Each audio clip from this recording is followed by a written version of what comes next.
Kasang ti kinaadalom na dita bangin. Kasi mati kinaadalom na ti kaso.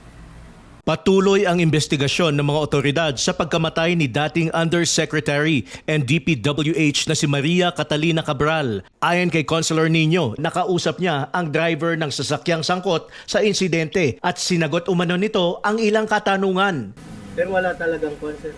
Medyo suspicious na sasakyan. Wala. Ang suspicious lang talaga, bakit niya gustong-gusto doon? Alam niyang bangin. Kaya tinanong ko pa yung driver, bakit mo iniwan doon? Alam mo namang bangin yun. Bakit mo hindi pinilit na sumakay? Sir, boss ko yan. Sabi naman. Kung ano yung sasabihin, kung aalis ako, aalis ako. Saka wala namang suspicious na magpapakamatay o ano pa. Pero yung pag-iwan niya lang na doon, dapat Alam na niya. yung 7 taon na driver daw niya, alam na niya yung pag-ugali ng isang boss niya. Sir, nung nakita mo yung driver, ano bang tingin mo sa driver? Relax naman siya. Umiyak pa nung talagang tinawagan din niya yung mga anak niya. Anak ni madam niya. Marami din kaming itinanong at sinagot naman niya, partikular kung may napansin ba itong kakaiba.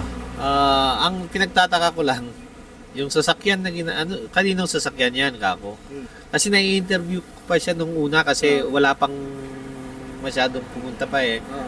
Yung 2 pulis lang, tapos siya, tapos 2 kagawad, tapos isang BHW, tapos yung mga tanod namin. Kaninong sasakyan niya, sinakyan niyo, kako? Kay attorney. Sinong attorney? Anak niya? Hindi po, katrabawan niya. Kaninong nakapangalan yung sasakyan? Dun sa driver ng attorney, sabi niya. Kaya nagtataka. Oo, nagtataka ako. Bakit niya sinabi yun na driver ng attorney? Ano yun? May tinatago. Ganun lang yun naman niya. Gayunpaman, nananatiling hindi pa rin malinaw kung sino ang tunay na may-ari ng naturang sasakyan at sino si attorney. Sa ngayon, patuloy ang pangangalap ng ebidensya at masusing pagbusisi ng mga otoridad sa kaso na nananatiling binabantayan ng publiko. In the heart of changing lives, ako si Brigada Emil Peredo ng 105.1 Brigada News FM Baguio, the Music and News Authority.